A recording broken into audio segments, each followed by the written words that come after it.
জামাতকে উগ্র সাম্প্রদায়িক গোষ্ঠী স্বাধীনতা বিরোধী আখ্যা দিয়ে আওয়ামী লীগ সাধারণ সম্পাদক ওবায়দুল কাদের বলেছেন, এই দলটি সম্পর্কে বিএনপি মহাসচিব মির্জা ফখরুল ইসলাম আলমগীরের বক্তব্য অযৌক্তিক ও দ্বিচারিতা।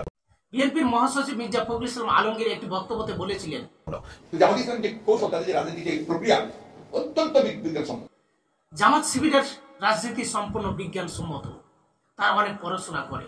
আর এই বক্তব্যের তীব্র নিন্দা ও প্রতিবাদ জানাচ্ছেন ওবায়দুল কাদের সাহেব। তিনি বলেছেন, স্বাধীনতা বিরোধী সাম্প্রদায়িক দলের সাথে বিএনপির নিবিড় সম্পর্ক রয়েছে। তো ওবায়দুল কাদের সাহেব, কাকু 96 সালে এদেশে আপনারা ক্ষমতা এসেছিলেন, তখন কাদের মারফতে এসেছিলেন? কাকু এদেশে যদি কেয়ারটেকার সরকার না আসতো কাকু, আপনারা কি এদেশে ক্ষমতায় আসতে পারতেন? আর এই কেয়ারটেকার সরকার পদ্ধতি, এই কেয়ারটেকার সরকারের আন্দোলন এবং এই পদ্ধতি, এই রূপরেখা কারা এঁকেছিল কাকু? সেটা কি আপনি ভুলে গেছেন? আপনার তো ভুলে যাওয়ার কথা নয়, আপনার তো অনেক বয়স হইল।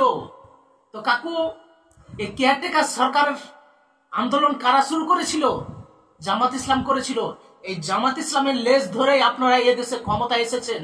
আজকে বিএনপির মহাসচিব মির্জা ফখরুল ইসলাম আলমগীর যখন একটি সত্য কথা তিনি তুলে ধরেছেন, তখন আপনি প্রতিবাদ করেছেন। আপনার নেতৃত্ব সংসদে বলেছিল, যখন বিরোধী দলের নেত্রী ছিল, তখন তিনি বলেছিল, আমি আওয়ামী লীগের নেত্রী, আমি জাতীয় পার্টির নেত্রী, আমি জামাত ইসলামের নেত্রী।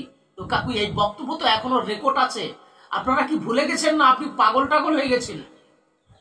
আপনার তো পাগল হয়ে যাওয়ার মতন কারবার। আপনার এই বক্তব্য সম্পূর্ণ মিথ্যাচার। এদেশে যদি স্বাধীনতা বিরোধী কোনো দল থেকে থাকে, সেটা হচ্ছে আপনারা। দেশের সম্পদ চুরি করে কোটি টাকা আত্মসাৎ করে আপনাদের নেতাকর্মীরা বিদেশে পাড়ি জমাচ্ছে। এদেশে যদি স্বাধীনতা বিরোধী হয়ে থাকে, সেটা একমাত্র আওয়ামী লীগ।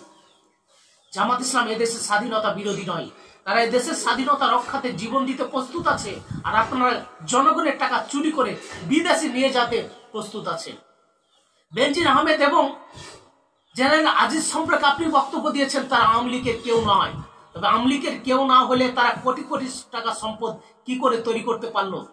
এখানে যদি বিএনপির বাবরকে আপনারা গ্রেপ্তার করে জেলখানায় রেখেছেন, অবশ্যই তিনি দুর্নীতি করেছে, তার জন্য রেখেছেন। কিন্তু তারা যে দুর্নীতি করলো, তাদেরকে আপনারা গ্রেপ্তার করতে কেন পারলেন না? তাদেরকে তৈরি করেছে কে? বেনজির আহমেদ এবং জেনারেল আজিজকে তো আপনারা তৈরি করেছেন। এখন আপনারা বলছেন যে তারা আওয়ামী লীগের কেউ নয়, আপনারাই তৈরি করেছেন জেনারেল আজিজ এবং বেনজির আহমেদ। দর্শক, ওবায়দুল কাদের সাহেব যে বক্তব্য দিয়েছে যে বিএনপির নিবিড় সম্পর্ক হয়েছে স্বাধীনতা বিরোধী সাম্প্রদায়িক দল জামাত ইসলামের সাথে। এদেশের জামাত ইসলাম স্বাধীনতা বিরোধী নয়। স্বাধীনতা বিরোধী যদি হয়ে থাকে, সেই দলটি হচ্ছে আওয়ামী লীগ। আওয়ামী লীগ এদেশে ক্ষমতায় এসেছে জামাত ইসলামের রূপরেখা তৈরি করা আন্দোলনের মাধ্যমে।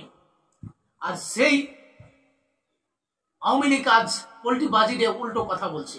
তো এটার প্রতিবাদও করেছে ফজলুল হক, আপনারা হয়তো ভিডিওটি দেখেছেন। এই ওবায়দুল কাদের সাহেবের এই বক্তব্য তীব্র নিন্দা ও প্রতিবাদ জানাই আমরা। তার এই বক্তব্য সম্পূর্ণ হাস্যকর।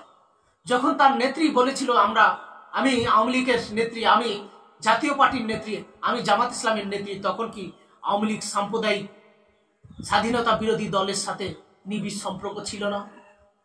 আপনার দলের আইডল জনাব শেখ মুজিবুর রহমান, তিনি মৌলানা মওদুদী রহমাহুল্লাহর সাথে সম্পর্ক খুব একটা ভালো ছিল। তখন কি তিনি সাম্প্রদায়িক জামাত ইসলাম স্বাধীনতা বিরোধী সাম্প্রদায়িক দলের সাথে তাদের সম্পর্ক ছিল না? সম্পূর্ণ আপনার এই বক্তব্য মিথ্যাচার। এই মিথ্যাচার বন্ধ করুন, সত্যকে গ্রহণ করুন। যেখানে মির্জা ফখরুল ইসলাম আলমগীর তিনি একটি সত্য কথা তুলে ধরেছেন, তার আগে বক্তব্য তো তিনি স্পষ্ট বলেছেন, আমি জামাত ইসলামের রাজনীতিকে সমর্থন করি না। তিনি যেহেতু ভিন্ন একটি রাজনীতি করে, তার জন্য জামাত ইসলামের রাজনীতি তার পছন্দ হবে না। যদি জামাত ইসলামের রাজনীতি পছন্দ হতো, তবে মির্জা ফখরুল ইসলাম আলমগীর জামাত ইসলামই করত। তো তার এই বক্তব্যের প্রতিবাদ যেটা করেছেন, আপনি বিবৃতি দিয়েছেন, সেটা তীব্র নিন্দা ও প্রতিবাদ জানাই। দর্শক, ওবায়দুল কাদেরের এই বক্তব্য সম্পর্কে আপনাদের মতামত থাকলে অবশ্যই কমেন্ট সেকশনে জানাতে ভুলবেন না। আসসালামু আলাইকুম।